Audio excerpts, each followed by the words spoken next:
અમેરિકામાં રહેતા ભારતીય સહિત ગુજરાતીઓ પર અત્યારે હાલ ડિપોર્શનનું જોખમ ટોળાયું છે। આ બધાની વચ્ચે આપણે છેલ્લા ઘણા સમયથી વાતો કરતા આવ્યા છે કે હવે અમેરિકામાં લોકોને ડિપોર્ટ થવું પડશે અને પોતાના વતન ભારત પાછું આવવું પડશે, પરંતુ હવે અમેરિકામાં ડિપોર્શનની શરૂઆત થઈ ચૂકી છે। શું છે સમગ્ર વિષય અને કેટલા લોકોને ડિપોર્ટ કરવામાં આવ્યા છે તે દરેક વાત કરીશું આ વિડીયોમાં। નમસ્કાર, હું હંસિની અને તમે જોઈ રહ્યા છો નિર્ભય ન્યૂઝ। અમેરિકામાં અત્યાર સુધી આપણે વાતો કરતા આવ્યા છે કે જ્યારથી ટ્રમ્પ બીજી વખત ચૂંટાયા છે ત્યારથી તેમના દ્વારા ડિપોર્શનને લઈને અભિયાનો હાથ ધરવામાં આવ્યા છે, એટલે કે જેટલા પણ ગેરકાયદેસર ઇમિગ્રન્ટ્સ છે તે લોકોને પોતાના વતન પાછું મોકલવાનું કામ ટ્રમ્પ દ્વારા કરવામાં આવ્યું હતું। એટલું જ નહીં, તેમના દ્વારા કેનેડાની બોર્ડર હોય અથવા તો પછી કોઈ પણ એવી બોર્ડર હોય જેનાથી જે ગેરકાયદેસર લોકો છે જે ઘૂસણખોરી કરીને આવતા હોય છે તેના ઉપર પણ સુરક્ષાનો વધારો કરી દેવામાં આવ્યો હતો અને અચાનક જ ગમે તે સમયે જે લોકો પાસે કાગળિયા ન હોય અથવા પછી યોગ્ય ડોક્યુમેન્ટ ન હોય તે લોકોનું પણ ગમે ત્યારે ચેકિંગ કરવામાં આવતું હતું। પરંતુ હવે આ બધાની વચ્ચે મીડિયાના અહેવાલો પ્રમાણે વધુ એક ફ્લાઇટ છે જે અમેરિકાથી લેન્ડ થઈ ચૂકી છે ડિપોર્શનને જેટલા પણ લોકોના ડિપોર્ટ કરવાના છે તે દરેક લોકોને લઈને। એટલે હવે કદાચ ટ્રમ્પનો જે આ નિર્ણય હતો તે નિર્ણય ઉપર ટ્રમ્પ દ્વારા કામ કરવામાં આવી રહ્યું છે અને અમેરિકાથી ખરેખર લોકોને ડિપોર્ટ કરવામાં આવી રહ્યા છે। અત્યાર સુધી આપણે વાતો કરતા આવ્યા છે કે ટ્રમ્પ દ્વારા અભિયાન હાથ ધરવામાં આવશે, ટ્રમ્પે ડિપોર્શનની શરૂઆત કરી દીધી છે, પરંતુ હવે આ બધાની વચ્ચે અનેક એવા લોકો છે, અનેક એવા ભારતીય લોકો છે જે લોકોને હવે ડિપોર્ટ કરવામાં આવી રહ્યા છે। આ ફક્ત એક ફ્લાઇટની વાત થઈ, આની અંદર પણ અનેક એવા ભારતીય લોકો છે, પરંતુ અત્યારે પણ વધારે ને વધારે લોકોને ડિપોર્ટ થઈ શકે છે તેવી પણ વાતો અત્યારે હાલ ત્યાં ચર્ચાઈ રહી છે। જો વાત કરવામાં આવે ગેરકાયદેસર રહેતા લોકોની, તો ત્યાં જેટલા પણ લોકો ગેરકાયદેસર રહી રહ્યા છે તે લોકોમાં પણ અત્યારે એક જ ડર સતાવી રહ્યો છે કે શું તે લોકોને પણ ડિપોર્ટ થઈને પોતાના વતન પાછું આવવું પડશે કે કેમ। કારણ ફક્ત એટલું જ છે કે જે લોકો પાસે ગ્રીન કાર્ડ નહીં હોય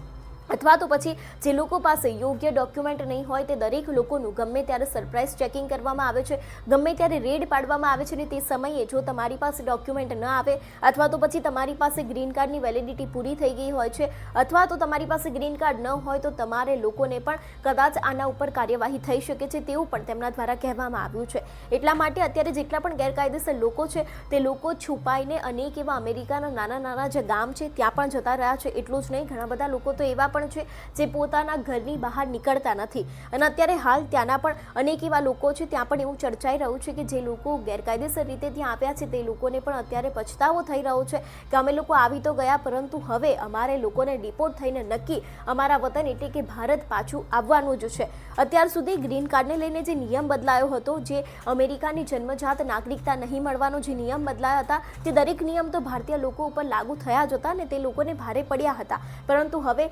ડિપોર્શનને લઈને પણ જે આ નવા નિયમો બનાવવામાં આવ્યા છે અને ડિપોર્શનની શરૂઆત કરી દેવામાં આવી છે તેના ઉપરથી પણ હવે એવું લાગી રહ્યું છે કે ભારતીય લોકો ઉપર આ નવું જોખમ છે તે હવે તે લોકોને પોતાના વતન ભારત પાછું મોકલીને જ રહેશે। અત્યાર સુધી આપણે એવું પણ સાંભળતા આવ્યા છે કે ટ્રમ્પ દ્વારા અત્યારે હાલ અનેક એવા કેમ્પ બનાવવામાં આવ્યા છે જ્યાં જે ઇનલીગલી ઇમિગ્રન્ટ્સ છે તે લોકો રહી શકે। એટલું જ નહીં, ત્યાં પણ તે લોકો માટે અનેક એવી વ્યવસ્થા કરવામાં આવી છે, તે લોકોને દરેક એવી સુવિધાઓ મળી રહે તે દરેક વાતનું ધ્યાન રાખવામાં આવ્યું છે। પરંતુ અત્યારે હાલ એક મીડિયા પ્રમાણે, એક મીડિયાના અહેવાલ પ્રમાણે એવું પણ સામે આવી રહ્યું છે કે અમેરિકામાંથી એક ફ્લાઇટ છે જે ગેરકાયદેસર ઇમિગ્રન્ટ્સને લઈને નીકળી ચૂકી છે અને તે જેટલા પણ ઇમિગ્રન્ટ્સ એની અંદર સમાવેશ કર્યા હશે તે દરેક લોકોને પોતાના વતન પાછા આવવાની ફરજ પડી ગઈ છે। એટલું જ નહીં, આની અંદર અનેક એવા ભારતીય લોકો પણ છે, તે લોકોનું પણ નામ સામે આવી શકે છે। એટલું જ નહીં, તે લોકોને પણ હવે પોતાના વતન ભારત પાછું આવવું પડી શકે છે તેવું પણ લાગી રહ્યું છે।